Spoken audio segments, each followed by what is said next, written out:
शीर्षक पुरानी हवेली। राहुल और उसके दोस्त अजय, मोहित और नेहा शहर के शोरगुल से दूर एक शांत और अलग-थलग गांव में छुट्टियां मनाने गए थे। गांव के पास ही एक पुरानी हवेली थी, जिसके बारे में कई डरावनी कहानियां मशहूर थीं। कहते हैं, हवेली में एक जमाने में एक अमीर परिवार रहता था, लेकिन एक रात वहां कुछ ऐसा हुआ कि पूरा परिवार गायब हो गया और हवेली भुतहा बन गई। राहुल और उसके दोस्तों को ऐसी कहानियों पर यकीन नहीं था। उन्होंने तय किया कि वे उस पुरानी हवेली की सच्चाई का पता लगाएंगे। उन्होंने गांव वालों से हवेली के बारे में पूछताछ की, लेकिन हर कोई उनसे उस जगह से दूर रहने की सलाह देता रहा।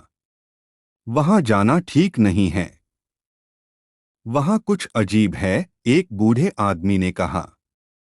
लेकिन युवाओं की जिज्ञासा इन बातों से कम नहीं हुई।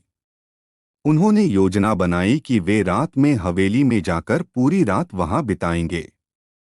अगली रात वे चारों अपने बैग और टॉर्च के साथ हवेली की ओर चल पड़े। हवेली गांव से दूर घने जंगल के बीच में थी। जब वे हवेली के पास पहुंचे, तो उसकी हालत देखकर उन्हें थोड़ा अजीब लगा। हवेली जर्जर हो चुकी थी और उसमें काई और झाड़ियां उग आई थीं। खिड़कियों के शीशे टूटे हुए थे और दरवाजे पुराने ज़माने के भारी लोहे के थे, जिन पर जंग लग चुकी थी। राहुल ने दरवाज़ा खोला और वह चीखता हुआ खुल गया। अंदर का माहौल बेहद ठंडा और भयानक था। हवेली के अंदर की दीवारों पर धूल जमी थी और फर्नीचर पर भी मिट्टी की मोटी परतें थीं। ऐसा लग रहा था कि यहाँ सालों से कोई नहीं आया। तो फिर शुरू करते हैं, अजय ने कहा, और सभी ने अपने अपने बैग से टॉर्च निकाली। उन्होंने तय किया कि वे पूरे घर का चक्कर लगाएंगे और देखेंगे कि क्या सच में यहाँ कुछ अजीब है या ये बस कहानियां ही हैं। जैसे ही वे आगे बढ़े, हवेली की पुरानी लकड़ी की फर्श उनके कदमों के नीचे चरमराने लगी। उन्होंने कई कमरे देखे, लेकिन सब कुछ खाली और वीरान था। फिर वे एक पुराने लकड़ी के सीढ़ी से ऊपर की ओर बढ़े। ऊपर का हिस्सा और भी डरावना था। वहां की हवा भारी और गंध से भरी हुई थी। जैसे ही वे आगे बढ़े, उन्हें एक बंद दरवाजा दिखा। दरवाजे के पास पहुंचते ही नेहा को ऐसा महसूस हुआ कि कोई उसे देख रहा है। उसने पीछे मुड़कर देखा, लेकिन वहां कोई नहीं था। उसकी धड़कन तेज हो गई, लेकिन उसने कुछ नहीं कहा। राहुल ने दरवाजा खोला और सभी अंदर चले गए। यह कमरा बाकियों से अलग था। यहाँ एक पुराना पलंग था और दीवारों पर कुछ अजीब चित्रकारी की गई थी।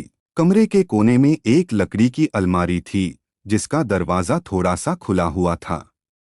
मोहित ने अलमारी की ओर बढ़ते हुए कहा, देखते हैं इसमें क्या है। उसने अलमारी का दरवाजा खोला और अंदर उसे एक पुरानी, धूल से भरी किताब मिली। उसने किताब उठाई और उस पर लिखा कुछ पढ़ने की कोशिश की, लेकिन शब्द धुंधले थे। जैसे ही उसने किताब खोली, हवेली की सभी खिड़कियां अचानक से खुल गईं और एक तेज हवा का झोंका अंदर आ गया। कमरे की मोमबत्तियां बुझ गईं और अंधेरा छा गया। चारों दोस्त डर के मारे चिल्ला उठे। अचानक कमरे में एक ठंडी, सर्द सी हवा भर गई और एक अजीब सी सरसराहट सुनाई देने लगी। नेहा ने महसूस किया कि कोई उसका हाथ पकड़ रहा है, लेकिन जब उसने नीचे देखा तो वहां कुछ नहीं था। उसकी चीख कमरे में गूंज उठी और बाकी तीनों दोस्त भी घबरा गए।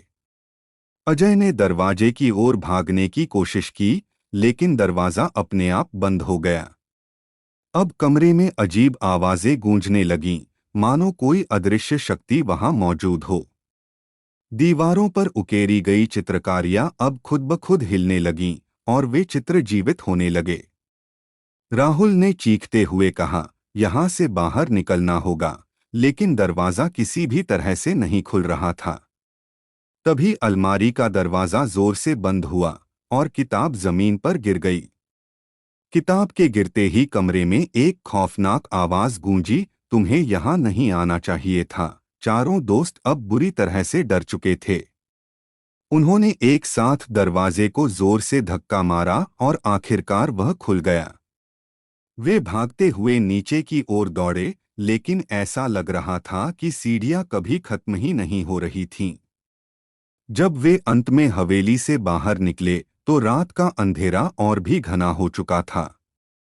वे बिना पीछे देखे दौड़ते रहे और तभी उन्हें एक बार फिर से उस भयानक हंसी की आवाज सुनाई दी जो हवा में गूंज रही थी। जब वे गांव पहुंचे तो वे हाफ रहे थे और पसीने से तरबतर थे। उन्होंने तुरंत गांव वालों को सारी बात बताई। गांव वाले सिर्फ इतना बोले, हमने तुम्हें पहले ही चेतावनी दी थी।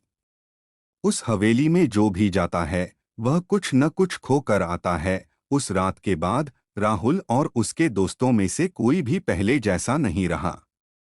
वे सब डर के साए में जीने लगे। नेहा के हाथ पर उस अदृश्य शक्ति के निशान रह गए थे और मोहित को रातों को अजीब सपने आते थे जिसमें वह उसी हवेली में फंसा हुआ होता था। उन्होंने दोबारा कभी उस गांव का रुख नहीं किया। हवेली के रहस्य और उसकी कहानियां अब उनके लिए एक भयानक सच्चाई बन गई थी। और जो भी उस हवेली के अंदर गया वह जानता था कि वहां कुछ ऐसा है जो हमें नहीं देखना चाहिए।